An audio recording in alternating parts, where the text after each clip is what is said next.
Paytaxtın Yasamal rayonunda qətl hadisəsi olub. Hadisə General Məmməd Şərif Həmidov küçəsi 53 ünvanında qeydə alınıb. İlkin məlumata görə arvadının başını kəsib, daha sonra özünü binanın 14-cü mərtəbəsindən ataraq intihar edib. Bakının Səbail rayonunda məktəbin həyətində ata iki uşağını dərsə aparan zaman naməlum şəxslərin hücumuna məruz qalıb. Jurnalist Pərvin Abışovanın bildirdiyinə görə, hadisə Səbail rayonunda yerləşən 49 saylı orta məktəbin həyətində baş verib. Biri oğlan, biri qız olmaqla iki uşağını məktəbə aparan kişi hücuma məruz qalıb.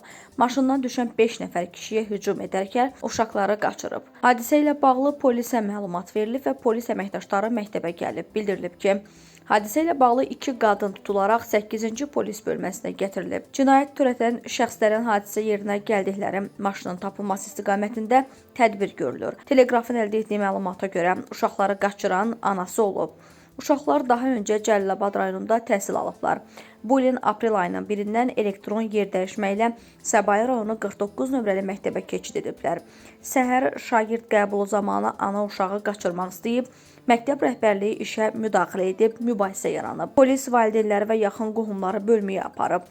Digər bir məlumata görə qaçırılan şagirdlərin əmisi uşağı da 49 nömrəli məktəbdə təhsil alır. Onun da valideynlər arasında münaqişə var. İddiaya görə saxlanılan digər qadın da həmin uşağın anasıdır.